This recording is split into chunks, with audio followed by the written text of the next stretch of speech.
Hey, everybody. Welcome to This Week in Pre-IPO Stocks podcast. With me, I got Clint Sorensen, Chief Investment Officer of WellShield, an outsourced CIO and investment research company. Nick Fusco, CEO of 8View, is a pre-IPO secondary market pricing company, and Evan Cohen, co-founder and Chief Operating Officer of WithVincent.com. It's a media company focused on alternative investments. All right, gentlemen, AI shops are starting to sell. Right. We got some, we're going through a cycle, like an investment cycle here. Right. So we got just in the last couple of weeks, got Inflection AI sold to Microsoft. Right. Stability AI also. So just to hit on that, Inflection AI sold for $650 million. Right. And it was this kind of like acqui-hire kind of sale. Right. So all the employees went to go work at Microsoft. The investors got like 10 to 50% return on their investments. Stability AI published that they sold in October of 2022 at $1 billion, right? They had like $5 million of Q1 revenue. And then Humane is looking to sell right now. They're out looking to sell. That's Nick Fusco's favorite hardware company. Okay, that's a joke with the pen, right? And they're looking to sell for $750 million to $1 billion price tag. So here's the question for you guys, right? And maybe Clint, we can start with you, right? Like, is this a sign of maybe some maturation happening in the AI space? Like there's like some winners and losers starting to potentially develop, and some people are smart and kind of hitting the exit button. What do you think?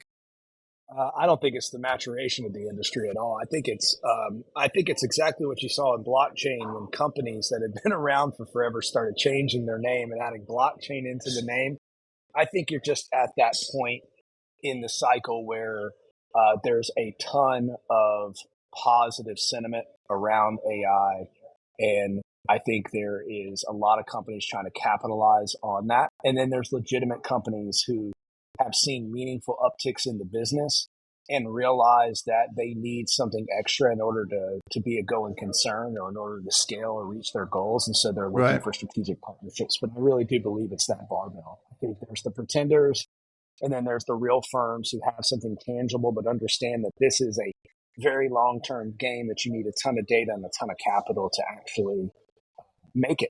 There's going to be a lot of failures in the space just because the cost of compute is rising exponentially. And so I think those two things make a very interesting M&A environment for AI and AI related companies. Right. Okay. So Nick, you're probably seeing a lot of these companies come across 8View, right? I mean, are you seeing any kind of like interesting price action, right? Or are you kind of thoughts more along what Clint's saying? Like you're seeing some folks that are starting to fall out a little bit. Yeah, I'd love to actually hit on exactly what Clint just said and parlay it into the next piece of, I mean, the cost of compute going crazy, right? And then you have these companies that are here to facilitate that. So one was or is Mistral, that is now Mistral AI, or maybe they originally had the AI there because we were clever and ahead of their time. They have had investment from Databricks in the past, which is also part owned or operated kind of alongside of NVIDIA and Microsoft. So you're even getting these like multiple stacks of Microsoft and NVIDIA are involved in Databricks, and Databricks is then involved in Groq and Mistral. And the same thing you had with Inflection AI. I think CoreWeave had a piece of them. OpenAI owns part of Figure. So you're having these multiple layers of big companies investing in big private companies, which invest in turn in slightly smaller private companies. So it's this big like stack sandwich. And it just makes for a really interesting M&A environment if these firms don't go public. So yeah, I think that's super exciting. And like you're just having almost a race to have these names go public, and if they can't, they're going to get gobbled up by the biggest names out there. So I think that's also pushing some of the price increases this year. That there are willing buyers, and the M&A market is picking up enough for these sorts of companies. It's forcing the multiples up and really making it a competitive scene, because like not every big company can come out and do what these smaller companies are doing quickly.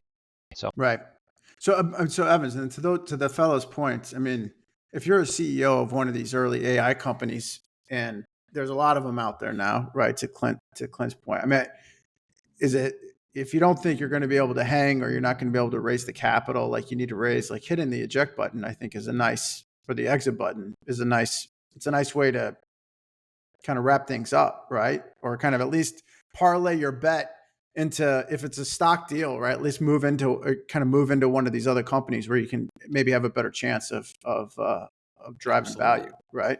Absolutely. I mean, there's a common saying amongst startups and startup founders and startup investors that companies don't get sold, they get bought, right? So oftentimes, like, there has to be someone willing to want to buy that company. And sort of to Clint's point, I agree. Like, if you're a company and you've sort of struggled to find your product market fit, you throw AI and some interesting little flavor on top of your product, you might be much more appealing to be acquired by an older company that is trying to demonstrate that they can be young, nimble, savvy, and catch up on the technology infrastructure that they probably are not using currently in their business model.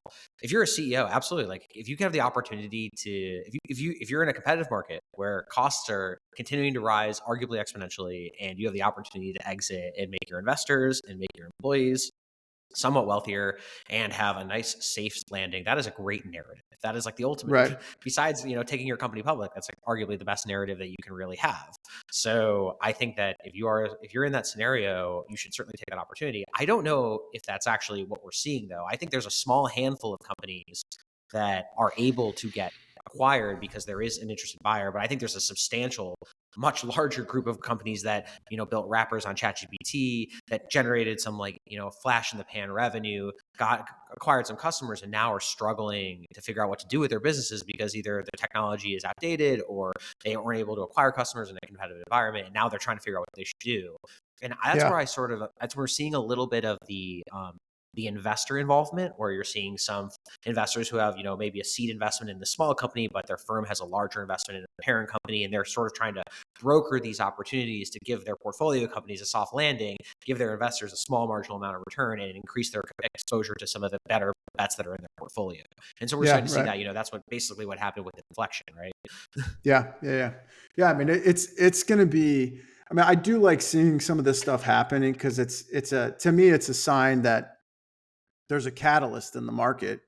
Like, people they're waking up in the morning and they're saying, I gotta do something here. Like, this, I can't just continue on. I'm not going to be able to raise the capital, or I'm not going to be able to get the customers and drive the revenue. Like, something's got to give. So, or maybe Evan, to your point, like I think maybe Nick, you said it, like the valuations are attractive now. Like, let's hit the button now and just wrap it up. Right. But like that it's a catalyst. Like, there's something happening, right? Where these people are like, that's the right decision to make. And then they're making the move to move on. But the other point I want to bring up to you guys on this kind of AI, on the AI asset classes, I'm starting to see what I would call, well, like maybe sub asset classes of AI start to really form up. And I'm seeing different behavior in each of these respective asset classes, right? So like what I'm seeing is chips, and some of this is public market and some of this is private market, right? But chips, cloud, data, models, like AI models. And then there's this like new,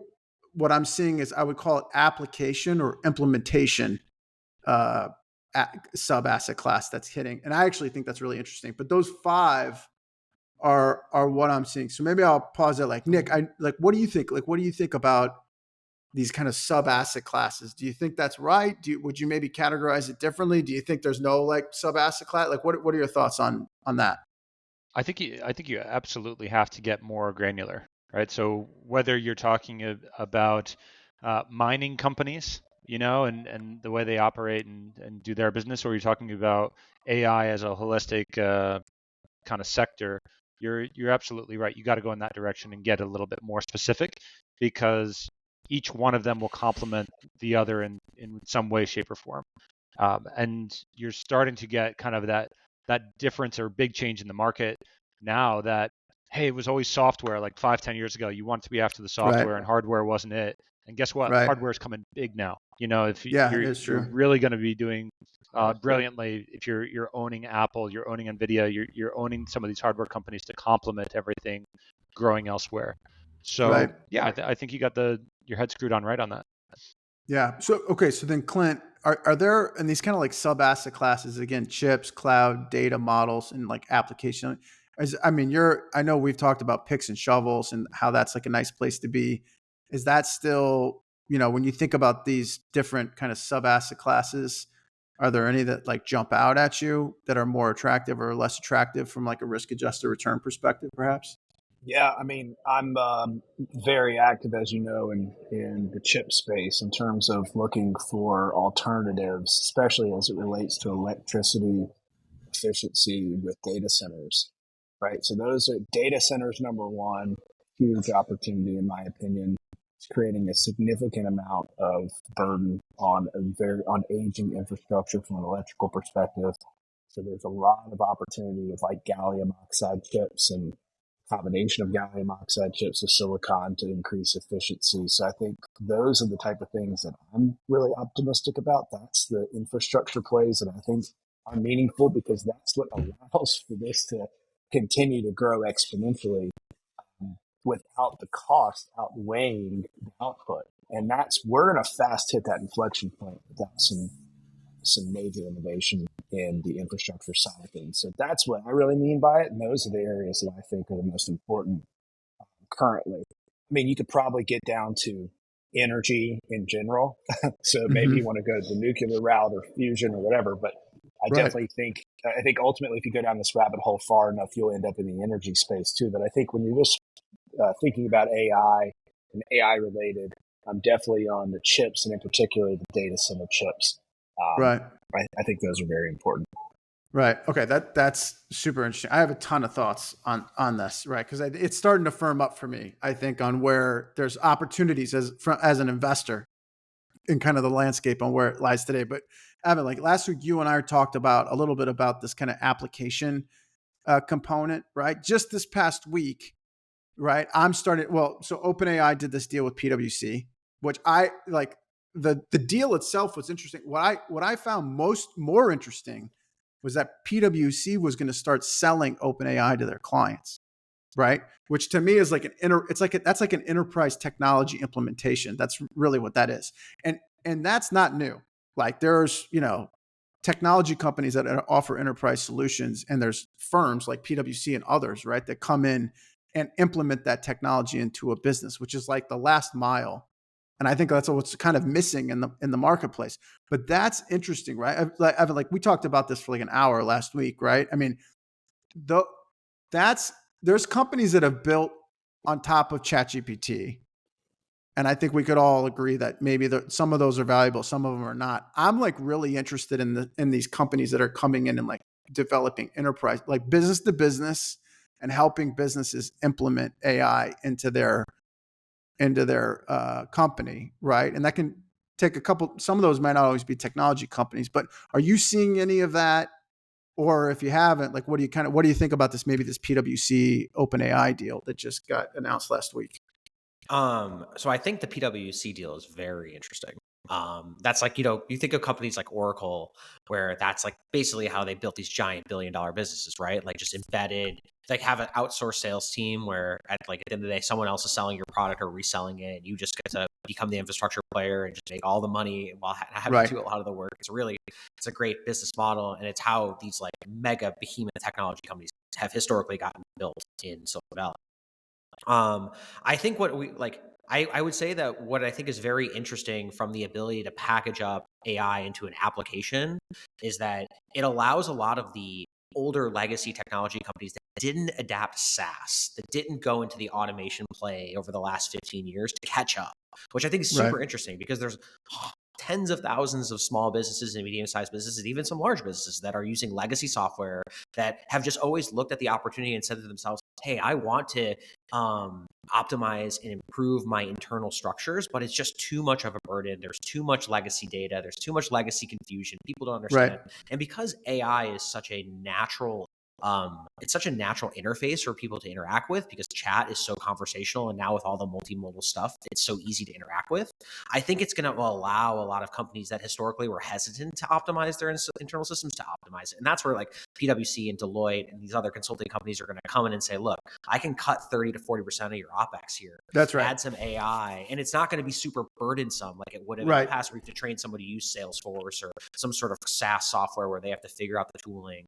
And so I think, yeah, it's a massive opportunity. The question then becomes like, how do you do that without paying the underlying infrastructure models so much money, which I think is where we were talking last week about like Llama and the open source models. And, you know, maybe ChatGPT can get in there because they're first to market, but I do think it's going to be hard for PwC to sit there and say, well, you can pay X amount of tens of thousands of dollars to OpenAI every year, or you can do it yourself for free, right? Host it yourself with like CoreWeave. Yeah, but this to me, I got to tell you, this PwC OpenAI deal was a huge deal for me because I think everybody now, and I heard somebody talking about this like in a podcast or something or on the news earlier this week, but it was like kind of like, you know, everyone, when the internet happened, everyone was like not into the internet. And then all of a sudden, like folks woke up and like, oh my gosh, I have to have like an internet solution, like every business. I have to have some kind of internet solution. And then same thing with mobile. Everyone was like, like mobile, whatever. And then like next thing you know, it's like, I got to have an app. I got to have an app like on iPhone and Android, right? I feel like folks have, every business now realizes they need AI, right? It's just like, how do I do that? And this PwC OpenAI deal, I think now it's like, oh, I can call PwC and they'll like come in and analyze and help me articulate where the AI could add value and where it could not add value. And for big businesses, like that's what needs to happen. Like, you know, I used to work at a consulting company. You have like a solution and then you have experts and then those people go out and sell deals, right? And you get customization. Aaron, it's really powerful. I'm curious, like, you know, we haven't talked about it a lot on this podcast, but I agree that like AI is probably going to be proliferated through most businesses. But what do you think the interface for the AI will be? Is it that? And that's a question I have because right now you're using all these different websites and people got 100 Chrome tabs open and Slack and applications. How does that look? I think in this use case, for example, there's still like a lot of people doing manual data entry, you know, transferring things from one system to another, you know, writing reports every week that could probably be automated or at least first drafts get produced, right? Like on a more automated basis. There's a lot of reports. Like, I mean, I remember being at Morgan Stanley and we used to spend unbelievable amounts of money on just like reporting systems to get data out of the database, right? I mean, like AI could replace that stuff and make it a lot more interesting and compelling. So I don't even know if it's going to be like a large language model type thing, Evan, honestly. Like, I think there's so much low-hanging fruit on just like blocking and tackling operations, right? That could add a ton, like drop a ton of of dollars to the net income. That could really, I think, really interesting, right? I mean, like Clint, Nick, like what do you guys think? Any thoughts there? I think I was going to add to Evan's point earlier in yours. Like, think about these other businesses where they haven't really adapted software in the business. So, I mean, I'm thinking things like plumbing, HVAC. I know we've talked about this, but like your basic level service businesses, home service businesses, imagine what AI is going to be able to do with the use of the Apple Vision Pro or the the Oculus Meta goggles or whatever they're called, right? Or some other interface. To your point, like I think AI is going to become the operating system for everything. Right. And imagine walking in a house, and you're an electrician, and you get a layout of the entire house. You know where everything is. Absolutely everywhere. Right. You're a plumber. You know where everything is. You can find leaks within seconds in a crawl space. You can diagnose problems with automobiles or air conditioning units or anything on a roof.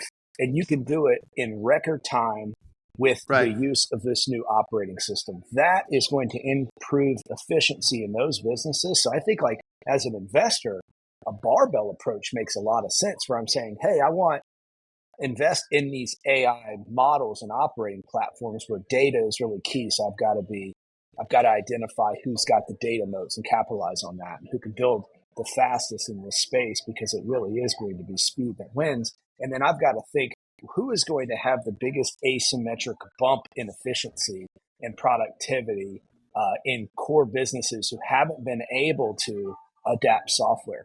I think that I mean, you guys just nailed it. I think that is it, right? Those are the things we need to start thinking about. Right. Well, these are the asset classes, right? You know what I'm saying, Clint? Like that's where I'm starting to think about these sub asset classes because I'm starting to see differentiation like in a proper way, especially on like I think the picks and shovels plays have started to firm up. Like it's obvious, it's a chip company. Like that's obvious, right? It's a cloud provider. That's obvious, right? It does, Hugging Face. It's a model. It's a data management, a Databricks, right? But what is starting to emerge for me is that application layer, right? And that implementation layer. That's like, to me, that's just starting to emerge. I think a lot of people thought it was just going to be OpenAI or like Anthropic or like these actual, I don't think that's it. I think there's going to be, I to don't your even point, Clint. know if they'll be the winner, right? Like, think about it. You're thinking about it now from a meta perspective and the way it distills down into everything. Not Meta, the company. I'm talking about Meta conceptually. Right. Yeah, I'm with you. Well, I mean, but so my thesis is where my head's going with this is I think you're going to have, just like you have Apple App Store and an Android App Store, right? And maybe you could also throw in like a Microsoft. I mean, that's obviously a distant third, right? On kind of another type of app store. But I think you're going to have two. My kind of feeling is you're going to end up having like two or three, I'll call it AI platforms, right? Like an OpenAI, an Anthropic, a Mistral, whatever it is, right? Maybe it's Google, some of these other larger players. And then I think you'll have the application layers on top. And you'll have folks like a PwC, a Deloitte or whatever that have solutions that will implement in. And they'll have like Oracle, SAP type businesses, these OpenAIs of the world and the Googles of the world. But then I think, Clint, to your point, you'll have people that develop solutions. Like I just made an angel investment into a company that was doing exactly what you just said. So like that plumbing, you're a plumber and it's like a plumbing specific solution. It's totally dialed into plumbing. They're getting data to train the model that's specific to plumbing, right? I mean, it's super dialed in on plumbing, right? And they have like special data store. So that's like unique, that's special. And if you're a plumber, you're probably going to use the plumbing application, AI application, not the OpenAI solution, because it's like super dialed into what you want or what you need, right? And that stuff, I don't like, Nick, I haven't seen companies like this company I did this angel investment in was doing like more sales and marketing related stuff to like RV and recreational vehicles. And I was like, that's super cool. And they had like this roadmap for other like kind of verticals like down the road. But I mean, I haven't seen a lot of companies come out, at least not in the later stage space where they're getting big valuations. Like maybe that would hit like your and I radar. Like, I haven't seen that. Have you seen anything like that quite yet? No, but and the angle I would take in this, and I think it's just complementary to what you guys are putting out there, is as long as the biggest companies can stay ahead, if they're the companies that are already in your hands, so you've got your iPhone, great. So we're gonna have an iPhone layer of accessing whatever LLM they choose to go with. The same thing with the biggest one for the four of us probably is Microsoft Excel. Guess what? We're all going to use Excel. We're not going to move over to the new version of Excel that happens to have the newest version of the AI in the background. You're going to stick with what you know, I think. And unless someone can come up and find that specific channel, let's say plumbing, where there isn't like the biggest plumbing app out there that everyone knows when they download it from the App Store, you could then come out and compete with that. But all the other markets are rather entrenched, and they already have those big user counts. So that's why when you do pull up Meta, you've got the spinning logo at the top that's going to do any Q&A for you and things like that. And that's right. I guess coming back to the original Inflection AI or how we're inflecting here, they all have a different spin. I think Inflection, they're all about having a high EQ moreover than an IQ. So maybe, you want to pick who you have behind the scenes, or sometimes maybe you might have multiple. And we've not seen that yet. Everyone seems to pick one horse here. It's Anthropic or OpenAI, but not many horses behind the scenes. Just to add to that, it's interesting because I actually have a different opinion than Nick on the application layer versus the legacy versus the new incumbents. And I think Excel is actually a great example of that, because I think that there are people over the last 30 years who have become very proficient with Excel. Excel is an amazing product. Like, it's pretty universally used. That said, like, if Excel is the Photoshop, then Canva What's the next Fair. one for the people that are not proficient in AI? There's a lot of, or sorry, not proficient in Excel. There's a lot of people I know that come to me and they're saying, hey, I'm trying to build this model. I want to build a pivot table. Like, it's really complicated. I don't understand Excel. Like, I don't want to read this giant book and understand all the formulas. And AI is actually like the perfect infrastructure to be like, hey, here's my assumptions. Here's my revenue. Like, build me the model. And I could see someone totally disrupting Excel on the like mass market side. Maybe not at like the investment bank side. Because I think listen, Nick, Tableau, I would to a say certain this extent, can do some of that, but oh man, I mean, even like Tableau. Google Sheets It's the name I is remember. so Yeah, right. yeah, it's so much less powerful when you're really getting in the weeds of Excel. At least for finance, right? It's just early. I think we're men of a certain age, Nick, right? So I'm like, you know what I mean? Like when I was at SoFi, they used like my Google Sheets, and I was like, like dude, Google Sheets, this is killing me. Now, like I wasn't doing any like super data intensive or database intensive type work. It was just I was more familiar with Microsoft Excel, right? So I am dying. To your point, though, I'm dying for the OpenAI Excel plugin. I'm dying. I'm like, when is that coming, man? Like, I want that thing. You know what I mean? Great. And so like that's super interesting. But Evan, I don't think you're wrong, man. I think there's going to be like my young kids. They're going to be like, you used to have to type in formulas into the spreadsheet. Like, oh, like what? Come on, man. Dad, you're a dinosaur, dude. You know, I don't think we're thinking big enough, guys. I really think when you start to think about AGI, I don't see a bunch of disparate systems vying for who's going to use them in an app store. I see who's ever the most profound AGI at that moment being the operating platform. And the interface becomes almost an augmented expression of our day-to-day lives, right? Whether that's through wearable tech or whatever that case may be. But I don't see it as an app store. I think we're thinking about it from an anchoring perspective because that's the life we've lived since the invention of the app store. So Clint, would you go whoever is the most integrated to your daily life? In such case, it would be Apple because we've got the watch for our health. We've got the phone tethered to our hand all the time. And then we want to do bigger things. We have the computer. And then clearly we have the goggles eventually and things like that. Do you think you still need a leader like that to have the foundation, or where would you take it? Yeah, you have to have it's a combination of the hardware, data, and the software component. So who's the most developed and automated software system? I would say OpenAI is probably that now, but who knows who it'll be future-wise. But by far, this newest additions in absolutely insane. And then when you look at Apple, it's by far the most integrated in our daily lives from a hardware perspective. And then it becomes data. And so I know OpenAI is working hard. Microsoft's got a good moat there. So they're working hard to make sure that they establish a nice data, competitive advantage. That's my big question mark. What data becomes the most profound? I think it's almost like the concept of singularity happening really fast in this instance where it's, I think it's going to come down to one operating platform in those two verticals. I really do. Right. So look, as an investor though, I think maybe we can get some head nodding on this. Like the chips is an obvious one as like a sub asset class. The cloud, like the CoreWeaves of the world, I think those are obvious ones. The data management, like a Databricks, et cetera, hugging face with the models, right, et cetera. But I think what we're all saying is that this like application and implementation layer, it still hasn't firmed up yet, right? And I think it's like kind of to be determined. But I got to tell you, I think there's going to be some very big companies. Like once it starts to firm up and you're able to like identify how this thing's going to play out, there's going to be some very big companies in that kind of application, that application layer, implementation layer, or whatever it ends up being, right? I just think there's a space between the large language AI model and the end customer, whether it's a business or a consumer, right? There's like a space there for value to be added, and it hasn't firmed up on exactly what that's going to look like yet, I think, right? So I'm like super intrigued in that because right now, I mean, like I just rattled off companies that you can invest into right now today, right?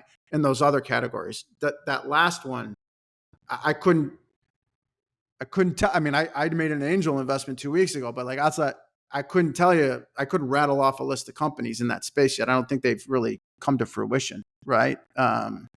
Yeah, I mean, I think where you're headed to is that there's still a gap between the physical world and the digital world, right? And at the end of the day, that's the that's Well, definitely okay. an opportunity. So maybe why I'm thinking about this though too is I was listening to some stuff over the weekend, and this is where like revenue is. This is where the revenue lives, right? So Yeah. Clint, to your point, like all these companies they're super expensive to run. It takes a lot of capital. Like this last mile where you connect the AI into the real world, right? And all of a sudden you're saving money, you're generating incremental revenue. Like that, like I'm starting to become obsessed with that last mile. And it hasn't firmed up yet for me on like where the opportunities are from investing. But I think it's going to have to for all the rest of it to make sense. I don't I even think think the it has to, models are I firmed up think Nick yet. said it Like, right. what's the model going to look fair. like? Is it That's fair. subscription? Is it, I don't even know. Is it a per seat charge? I think we're all Fair. shooting in the dark here from that perspective too. No, I think Nick hit the nail on the Yeah. head. It's distribution of devices. And at the end of the day, you got the watch, you got the phone, you got the AirPods, you got the goggles in the future, you got a MacBook. Like Apple's got the distribution. And that's like what matters. Like at the end of the day, to go to the real world, you need a distribution engine or you need a distribution Yeah. product. Driven Wow. by That's Strava, Garmin, every other thing that people actually care about, right? Yeah, Yes. that's like super hardware. That's like a lot of hardware. I mean, you got hardware and the consumer chips hardware and the data and the hardware on the other side. Well, Super and consumer that's hardware interesting. is like the worst maybe, investment business, actually. maybe, Like the worst investment you could make is consumer hardware. so that I mean this is where my head's at with that Humane. It's my the more Yeah. Aaron makes me talk about it, it's my least favorite company. So It is the hardest investment because it has so much expense to it and there's so much risk and you have you I love are it. totally reliant on the manufacturing world, which is like offshore and a world that we have no Right. jurisdiction in. It's so challenging and expensive, and you're competing with massive incumbents like Apple and Microsoft and Google that anytime you come up with an innovation, they're going to try to beat you with cost cutting and bundling, and it's just really expensive. And I've made like dozens of consumer hardware investments. I can't say that there's many of them that have been like amazing bets.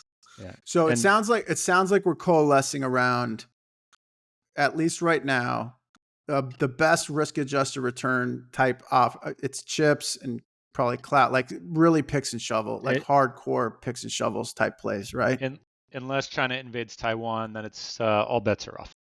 Yeah, right. Basically. I hear it. I hear it. Okay, listen, let's hit on this. We jammed on that first topic a lot. I just have one more here. So maybe we can hit on this quick. So there is some like dislocation is maybe the right word between the secondary market and the primary markets happening right now as I see it, right? So I'll rattle off 4 examples. So one, Anduril's coming to market on a primary round, $12.5 billion valuation. Their secondaries are trading at like 13 billion. 13.2 billion, right? Groq is out there doing a primary round at a $3 billion valuation. They have secondaries out there at 4.4 billion. So that's both of those are below. The secondaries are trading higher than where the primary rounds are coming. For then on the other side, you got Revolut who's doing a round. They announced they're going to do a kind of a secondary round for their employees to get some liquidity and early investors. They're at like $22 billion right now. The CEO said they're targeting 33 billion, which is what their last round in 2021 was. And then Scale AI is out there. They just closed a $13.8 billion valuation, and their secondaries were trading at 7 billion, like the week before they announced the round. So like somebody did well for themselves, right? For those early investors. So here's the thing: like what is the thought process from the crew here on why this is happening? Maybe first we can start with like, if you're the CEO of Anduril or Groq, why are you coming in below the secondary market, right? Maybe Nick, we'll start with you. Like, what could be going through these guys' heads? Or if you want to talk about Revolut and Scale AI, having much higher valuations than where the secondary was, I'm down to hear that too. No, I think with a company like Anduril that has as much demand on it as they do, they can kind of control where they want to have these rounds placed when they're working with the VC funds. And I think they have a significant amount of power here, whether they're doing a capital raise or they're doing a tender. I mean, if you look at SpaceX, they're almost linear on how they're controlling their tender base. So I think to a large extent, it shows how much pricing power they have built into their own valuation. And that's usually just a really good thing. Interestingly, the fact that we've, for the last like 2 years, have seen secondaries trading at a discount to the primary round, and now that we're having this interesting flip going back to like a 2020 or 2021 type environment where some are trading at a premium and some are at a discount now, that was also telling to how much demand there is, or availability even, for someone to enter the name. It's letting certain primary investors set the stage, set the price, and then secondary investors doing a lot less research, potentially being able to hop in at a little bit of a premium. They're super happy about that, to know that where almost like the shoulders might be on a price for a bit. Right. I think the fact that you've got both in this environment is really going to start separating the wheat from the chaff. So that's pretty interesting. Okay. So Evan, any thoughts on kind of this dislocation or anything that you're hearing out in the market? Yeah, I mean, I think to what Nick said, there's certainly names out there since the markets have sort of warmed up again and we're past, I would say, the frozen period, that people just want to own. And like their names, they're big names like Anduril and SpaceX. And there's not a lot of availability for them, and and a lot of the investing world, specifically in like the pre-IPO space, it's a logo game, right? Like, hey, I Right. got into this name, I can demonstrate I have access to this name or this type of entrepreneur or this type of co-investor fund, and I could see a lot of people who are trying to make a name for themselves in this space paying a premium so they can get that logo on their name, because it allows Right. them to aggregate more capital as and we've talked about it on this show a lot. This space, the pre-IPO market space, is maturing. It's Right. maturing a lot. There's a lot more capital that's interested in getting involved. And as it matures, there's the people that want to make a name for themselves are going to need those logos. And so, yeah, it makes a little bit of sense. What I think is interesting is like the ones that are discounted. That's where I'm a little bit more like, well, who's trying to buy? Who's trying to sell? Maybe there's the terms in the investment that we don't know about, like pref or et cetera, common versus preferred, what IPO opportunity or not. But it's very interesting. And to agree with Nick, I mean, there's a lot of people out there that aren't doing as much due diligence, that just really want the name, and they get what they get, right? Right. Right. So, I mean, so Clint, as an asset allocator, then, to these guys' point, like there's some of these names have higher demand, some have perhaps less demand. I mean, are you super price sensitive about where you're kind of, if you were going to enter one of these positions, or you're just like, look, these things are going to double, triple, 4x, 5x. So like, as long as I can get in and it's a reasonable price to the primary round, I'm happy. Like, where do you kind of fall out on that? Yeah, I mean, it's just a function of supply and demand, right? Just like what everyone answered the same way, supply and demand here. And Yeah. usually I like things where demand's going up. If I can see the rate of change of demand going up and supply is constrained, I'm not afraid to take some risk there from a premium perspective. Right? It depends on the company. There's other idiosyncratic things you've got to look at, how big the premium, et cetera. But I'm just speaking broadly here. I'm not afraid of that. Supply and demand drives everything in the marketplace. So I'm not ultra price sensitive here. I am price sensitive. You and I, we did an open AI trade. You remember my thoughts on the first iteration of that. Yep. I said, this is crazy. Yep. We're walking away. This is nuts, right? So Yeah. I mean, there is a breaking point at some, there's always going to be some measure of price that you, or some sensitivity to price. But in terms of the names we just mentioned, supply and demand are governing these. I don't think anything's kind of out of bounds here. But that's what makes these markets so exciting also, Right. You do have, they are still somewhat inefficient. You do have to make these judgment calls. And I think that actually adds value in the scheme of things when we're discussing these with advisors and their clients, et cetera. Right. Yeah. I mean, look, it is like, Nick, to your point around kind of managing the valuation. And I think that's some of this, especially with Anduril and Groq, I think that's what's going on, right? They're like holding back a little bit on where they potentially could be to kind of manage that valuation. So if they do see a downturn, I mean, SpaceX was a darling, right? Throughout the entire kind of pullback in 21 and 22, and they just kept chugging right along. And I think it was because, like you said, they were kind of holding back some of that valuation over the past prior years. So there was kind of pent up demand, I mean, that's a perfect example. SpaceX is already out there. They've kind of been in Bloomberg saying that they're going to do a $15 billion of revenue this year, 20 times revenue multiple. That's a $300 billion business. And they just came out like a week and a half ago saying that they're going to do this next tender this summer at 200 billion. So like they're like already pulling back on that. So like Anduril, Groq, I could see, similar type plays, but it will be interesting to see what happens. Like a Revolut who's like, we're going to go at 33, which is 11, 12, $13 billion higher than where they're currently trading in the secondary. Like if they do an IPO, it's going to be interesting to see what happens on the other side of that. Are they going to be able to like hold on to that $33 billion valuation? Or is the market going to kind of look for them to be somewhere closer to the 22 or 25, right? Yeah, where I think the secondary is trading at. A couple of those IPOs were dialed back as well. So I think Instacart, there was the expectation to come out higher, and then they came actually pretty close to the around where the secondary market was. Same thing happened with Reddit. I think Rubrik was a little bit different, but not by much. So yeah, Right. you can have these grand expectations, but I don't know that you can go that far. Right. Especially when that stock's been beaten up a fair bit. Yeah. It is interesting though. So I mean, Groq for one is already starting to pull back down to that $3 billion valuation. So the secondary market is reacting to what's happening in the primary. I don't know though, but like for a Revolut where it's going to go up that high, I'm like super intrigued to see if people will start to trade up at that 33 when they, 3 weeks ago thought it was at 22. Right. I mean, that's a big difference. Yeah. So, I mean, psychologically, if you say something's going to 20% higher or 20% lower, I would believe the 20% lower before the 20% higher necessarily. Right. So I think that's just a fair way to assess the market risk and potentially. Yeah. Okay, fellas. Well, this is good. I appreciate it. This was a good discussion today. I appreciate you guys' thoughts. Guys. So thank you, and I'll see you guys next week.